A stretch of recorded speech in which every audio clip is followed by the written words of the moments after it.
comfortable talk position. about rerun. Kamala's. You had it right. You almost got it. I will say You almost Kamala's did name it. any way that I want to. No, but you mispronounced her and you also misjudged I her. just did, and I'll do it again. mispronouncing her name. That's a Kamala's refusal policy. to acknowledge her And if humanity. I Biden's purpose- policy.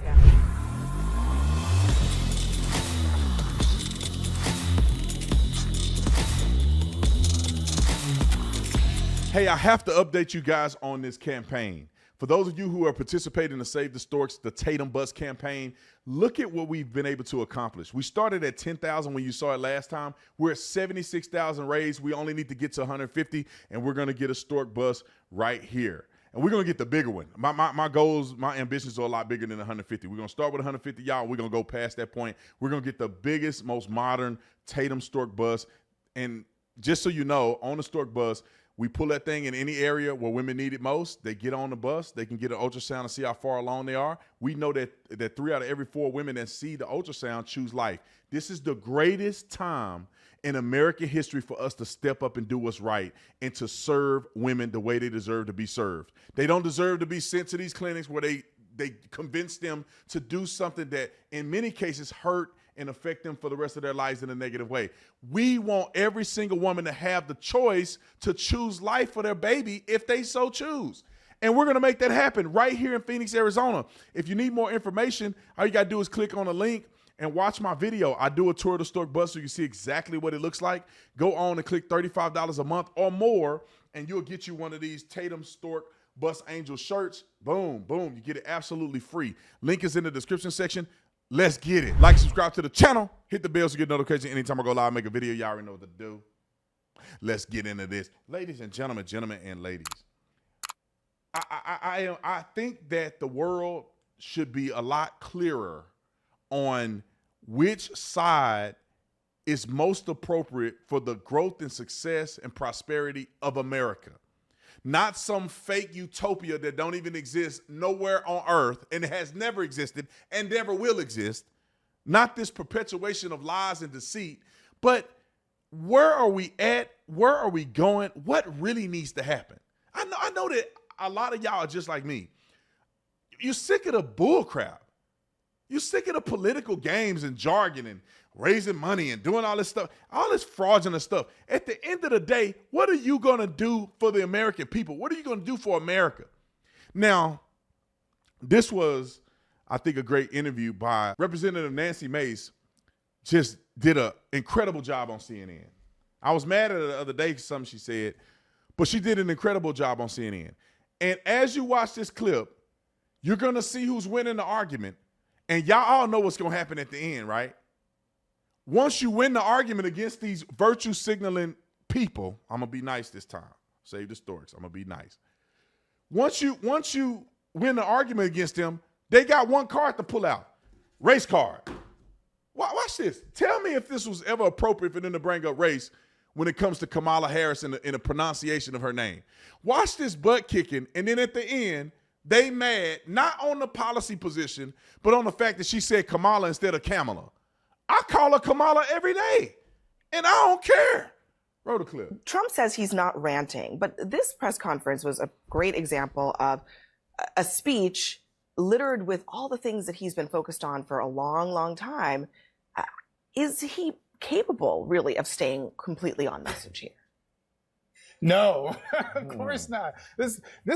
Just so for a little bit of context, this was from Donald Trump's press conference that he did yesterday.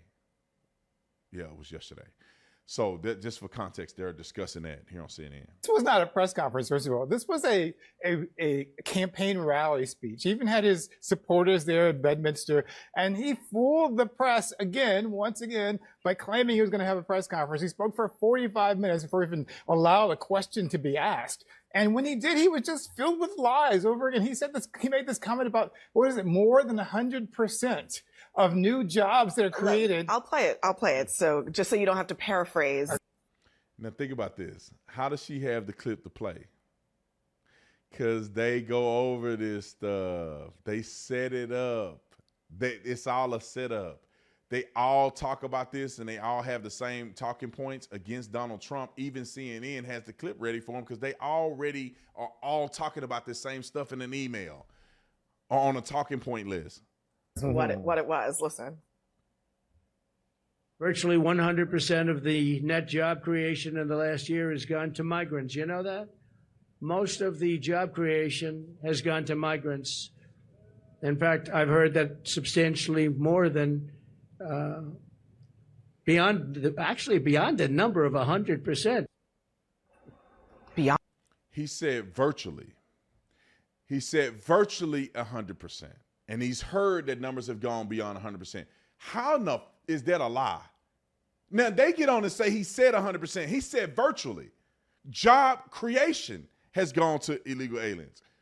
On the number of 100%. I guess I need my calculator so I can go shoplifting with Donald Trump, because clearly you can't have more than 100% of jobs going to migrants. You can't even have 100% of new jobs going to migrants. It's not only mathematically impossible, it's just plain stupid. And how does this guy get taken seriously? How is it that he is a presidential candidate for the highest office in our country when he can't even complete a press conference with spewing lies and misinformation and obvious falsehoods?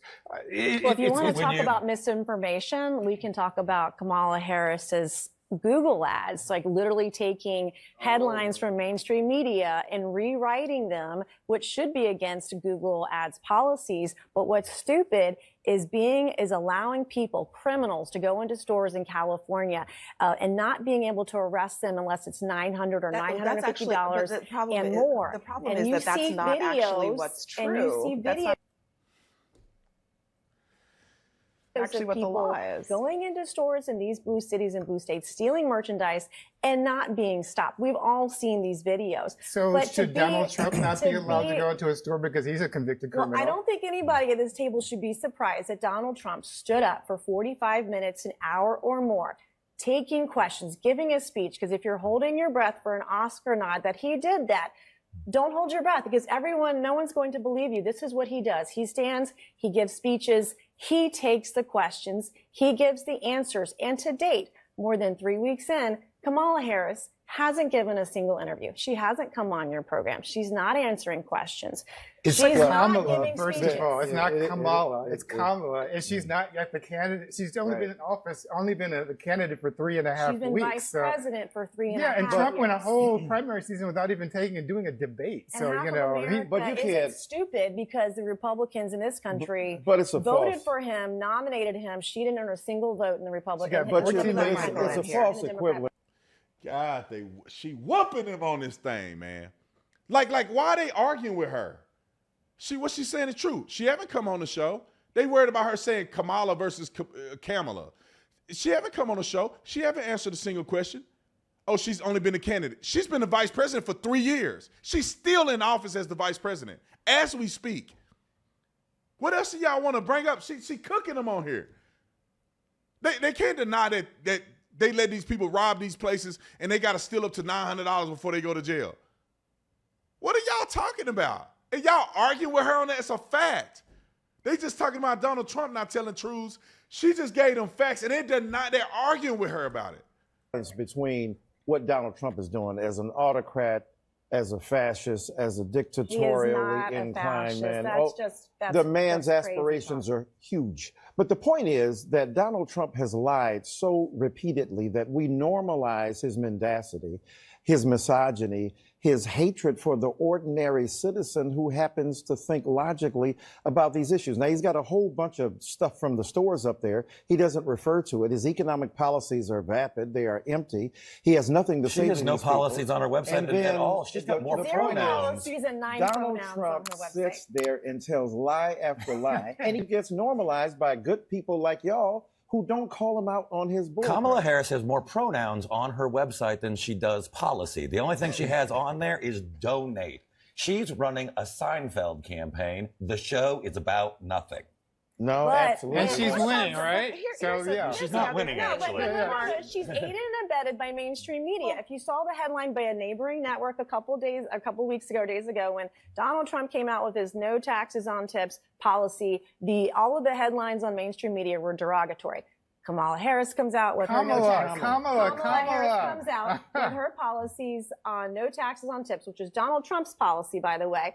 All of the headlines on mainstream media were positive and glorious and thoughtful. I guess y'all are standing up for him because he didn't say any of this today. Well, everything you're saying this is nothing he's ever said. One of the things that we learned about her policy that she's going to roll out is we learned about her policies that she's going to roll out. How do you know a policy she's going to roll out?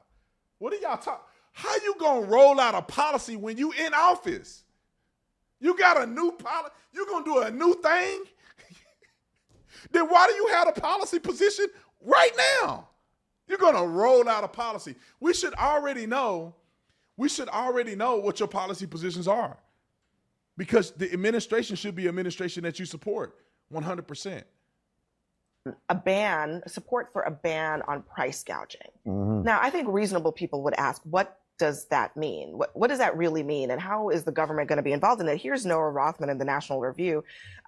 He describes this policy as a rank pander to the economically illiterate. And despite the presence of many who fit that description in Congress, they understand that allowing the executive branch to functionally set prices is a brain-dead idea that would only hurt consumers in the long run. I mean, is this just a ploy?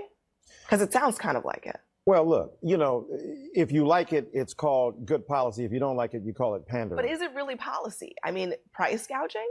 Look, if she could do that, Lord have mercy. I mean, she might need to be the Pope as opposed to the president, but she's able at least to set the tone. Here's what's important. First of all, in terms of Kamala not speaking about, Vice President Harris speaking about issues, if it ain't broke, don't fix it. Everybody has said that what she is doing is genius in the sense she's out-trumping Trump. So Trump is pissed. Her campaign is being operated from a basement. Wait a minute, hold on. Let me just finish.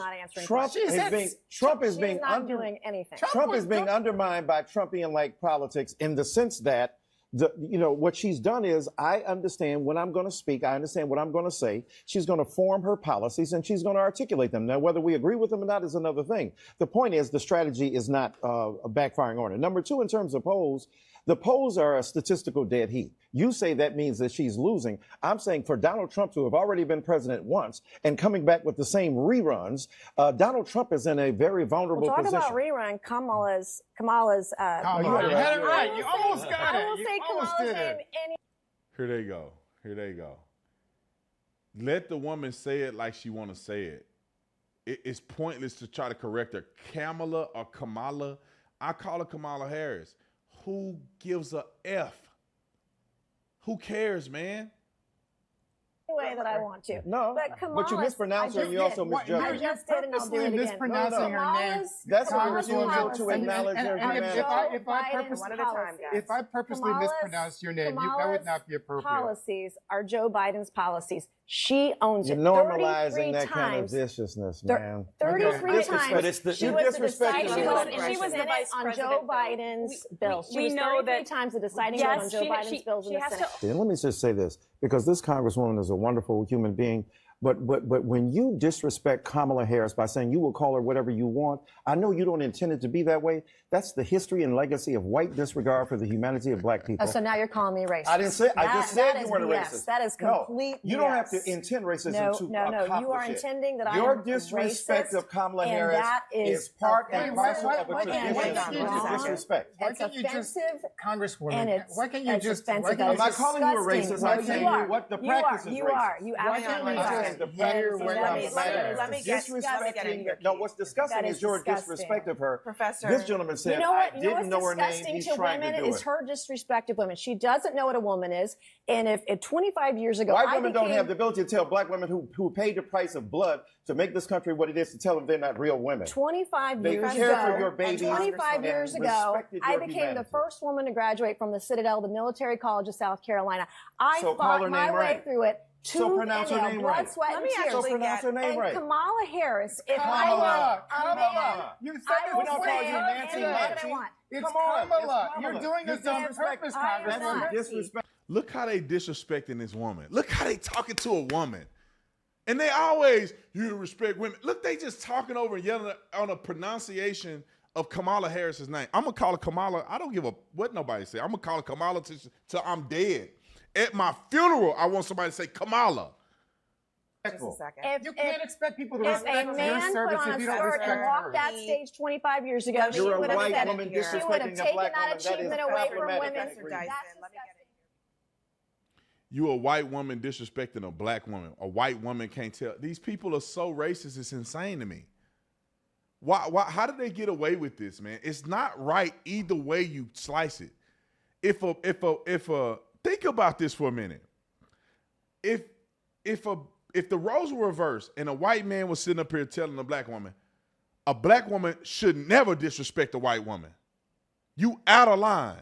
You said her name wrong. You disrespecting a white woman who put in all the work so your babies could eat. Just imagine if somebody said that. It would be insane. You would never disrespect a white woman. Black women should never disrespect white women. What? But then when you black, you can say white women should never disrespect black women. You can say that all day long. You can call this woman a racist all you want. It's disgusting. You can talk over this woman and talk over and be disrespectful. Two grown men disrespecting a woman on TV. And they let it go because they cannot win on the policy positions, so they have to call you a racist. Kamala Harris hasn't spoken to the media. Kamala Harris did not want to do a debate with Donald Trump. She did not want to on his terms. They always got to rig something on their terms. Kamala Harris' policy positions is irrelevant because she's actively in office right now. So what is she going to come up with some new grand deal? Like, why didn't you do that while you're actively in office? If you got some master plan to better the country, why you didn't do that already? I think that people should be just burnt out of this. When I'm president, I'm going to do this for women. You the vice president. You've been in office for, what you trying to say? Joe Biden is a bad person? Joe Biden didn't want to do these things for women? Joe Biden is incapable, but you stand behind him and hoisted him up and say that he's doing great and he has great policy, but your policies are different than his? You can't make this stuff up, y'all. And then when a young woman get on there and whoop their head on these facts, they want to fact check her. Trump is lying about everything. What did he lie about? Because he said virtually 100%. That means he said 100%. It's impossible to be 100%. He's looking on a piece of paper. I guarantee you he done some research. Democrats got the party of a person literally incompetent, incapable of running for office, but he's still the president. Woman, Kamala let him do it. Now she got her spotlight. Now she got some grand new deal. Don't talk to the media. Haven't been asked tough questions. She has no policies on her website. Let me get off here. I'll see you on the next one. I'm out.